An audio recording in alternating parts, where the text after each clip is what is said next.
Salve, salve tricolores, sejam bem-vindos a mais um vídeo aqui do canal. Quem é novo por aqui, não esqueça de se inscrever aí embaixo, deixar o like no vídeo e me seguir lá no Instagram, AlemãoSPFC. E agora, sem enrolar, vamos pro vídeo de hoje, desejando uma excelente sexta-feira. Deus abençoe nosso dia, São Paulinos e São Paulinas. Quero começar o vídeo falando sobre Libertadores, né? Vou deixar minha opinião aqui, quero que você deixe nos comentários aí a sua opinião sobre este assunto. A final será entre Palmeiras e Flamengo.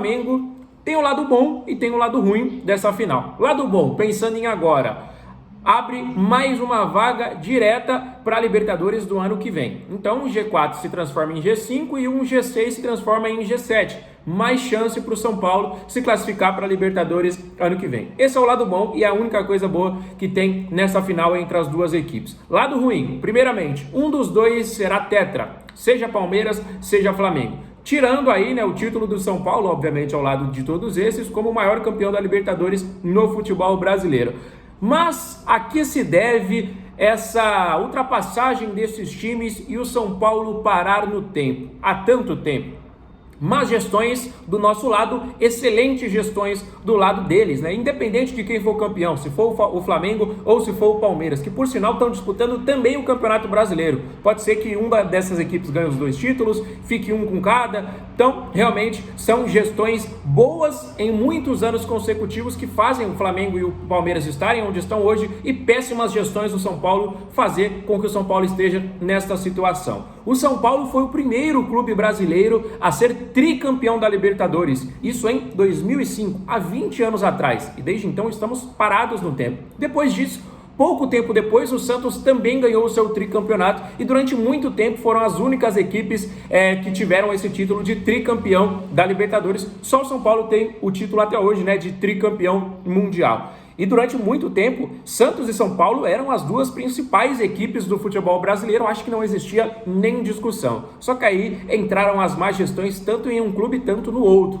E outros clubes, obviamente, fizeram boas gestões. De um tempo para cá, mais precisamente nesses últimos anos, depois chegou o Grêmio, chegou o Flamengo e o próprio Palmeiras se transformaram em tricampeões da Libertadores. Se a gente for pegar, são duas gestões que são excelentes, mas com características diferentes. O Palmeiras fez uma baita de uma gestão lá atrás, ainda com o investimento da Leila Pereira, mas começou com o Paulo Nobre, um excelente presidente, depois veio o Gagliotti e agora a própria Leila, baitas presidentes focados na estruturação da equipe. E o Palmeiras também investiu muito nas suas categorias de base. Hoje a base do Palmeiras, ela ganha todos os campeonatos que tem nas categorias e eles sabem vender os seus jogadores, sabem valorizar os seus jogadores. A gente vê a venda de Estevão, de Hendrick, de Vitor Reis, de Luiz Guilherme, de outros jogadores. Agora o Alan deve ser mais uma grande venda. Então o Palmeiras tem essa estruturação financeira desde a época da Crefisa com um grande patrocínio, mas tem também boas gestões com o presidente e tem um foco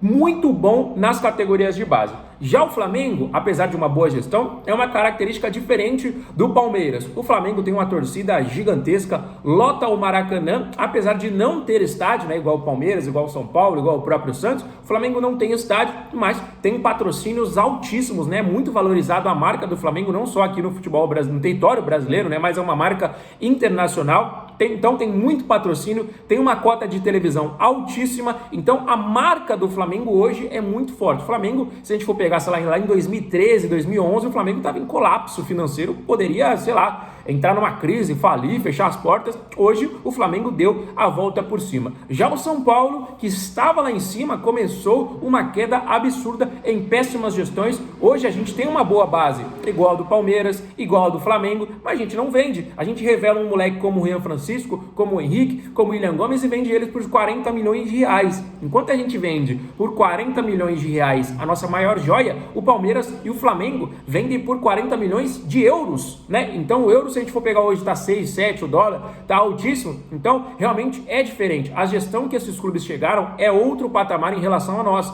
Hoje, Flamengo e Palmeiras contratam e vendem em euros, enquanto São Paulo está ainda aceitando migalhas das equipes pelos seus principais jogadores. Então essas gestões, apesar de São Paulo ter clube, ter o seu estádio, ter a sua torcida altíssima com uma receita boa, ter bons patrocínios, tem name rights de tudo aí, São Paulo não consegue se estruturar devido a péssimas gestões. Então, São Paulo era o clube que tinha que bater de frente todo ano com quem for. São Paulo tem uma base forte, São Paulo tem o seu próprio estádio, São Paulo tem uma torcida gigantesca, São Paulo tem tudo que um clube precisa para ser grande, para ser gigante ou até para ser o maior do país.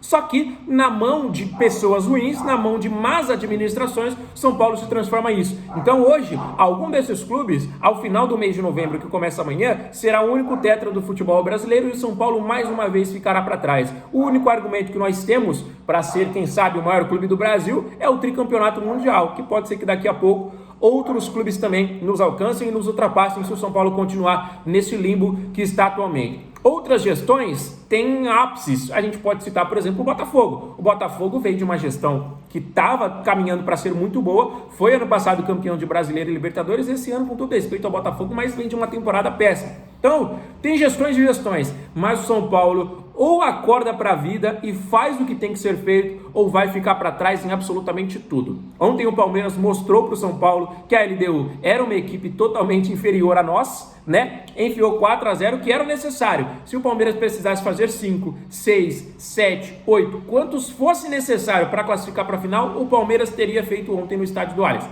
Então, realmente, mais um tapa na cara do torcedor são paulino, né? Que se prepara agora para o próximo jogo que acontecerá no domingo, fora de casa, né? Lá no São Januário contra a equipe do Vasco. Essa partida terá os olhos ali dentro do estádio de Carlo Ancelotti. Ele estará presente no jogo e vale lembrar que na outra semana, né? No mês de novembro aí, nós teremos a convocação da seleção brasileira. Então, tem alguns nomes que podem ser observados. Do lado do São Paulo, a gente pode citar Marcos Antônio, Rafael, talvez até o Pablo Maia, né? Que são jogadores que ou já foram convocados ou já estiveram no radar. Já do lado do Vasco, né, na última convocação teve o Paulo Henrique, que fez gol, tem o Ryan, que está crescendo muito de rendimento, aí tem o próprio Léo Jardim, que pode ser convocado, Felipe Coutinho, que pode ser convocado, né, Lucas Piton, né, que na lateral esquerda a gente tem muitos nomes que ainda não se firmaram. Então, Ancelotti estará presente no jogo de domingo entre Vasco e São Paulo, né. Espero que o São Paulo consiga retomar o caminho das vitórias. O Fluminense estava de uma partida atrasada,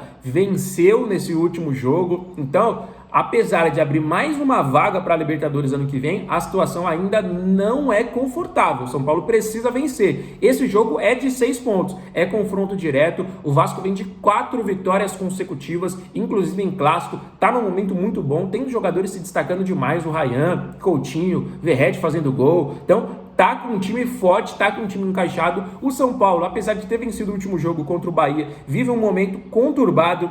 Dentro de campo, fora de campo, a gente não sabe, por exemplo, se o Crespo fica para 2026, já começou o planejamento para a próxima temporada, mas vive essa indefinição. Ano que vem é o último ano do Júlio Casares como presidente do São Paulo, então será um ano político, e a gente sabe que quando é ano político a situação fica completamente conturbada, a gente sabe que isso muitas das vezes influencia demais dentro do clube. A gente precisa de uma vaga na Libertadores porque isso pode modificar completamente o planejamento para a próxima temporada. Então tem muita coisa para acontecer. Até o jogo de domingo ainda tem 2 treinamentos, tá bom, galera? O São Paulo treinou hoje pela manhã, treina sexta, treina sábado e aí entra em campo no domingo. Novidades nesse treino, tá bom? Tolói está treinando normalmente, será relacionado para a partida, deve começar no banco de reserva. 2 jogadores chamaram a atenção no treinamento de hoje, Caleri e Cédric, né? Estão retornando aí de lesão, ainda sem uma previsão exata para quando voltam a campo, né? Mas já é um início. Eles participaram da primeira atividade do treinamento, né? Naquele aquecimento, os jogadores treinaram normalmente com os outros companheiros, depois quando foi para a segunda parte, com mais impacto, com mais intensidade, aí eles fizeram trabalhos separados, né? Trabalhos específicos para as suas lesões. Mas já é um indicativo aí, né, que os jogadores estão próximos de retornarem, né? Então, é um São Paulo que vai se organizando da maneira que dá. Esse é o português claro. Do jeito que está indo, do jeito que vai dando, São Paulo vai tentando aí se organizar. A gente espera, né, que São Paulo vença, ou então que pelo menos não perca, porque se perder para o Vasco já está 1 ponto na nossa frente. Se perder, aumenta 4 pontos. Se ganhar, sobe 2 pontos. Então, é um jogo de 6 pontos, um jogo que vale muito, né? Então, a gente tem que estar 100% preparado, 100% focado para conquistar dentro do São Januário esses 3 pontos. É difícil? Muito.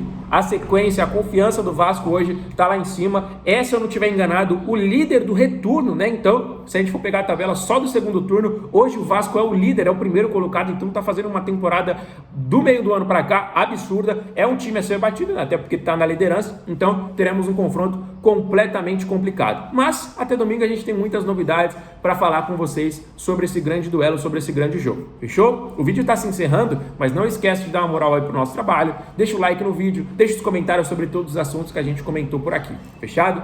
Fiquem com Deus. Volto amanhã com muito mais novidades. Um grande abraço. Valeu!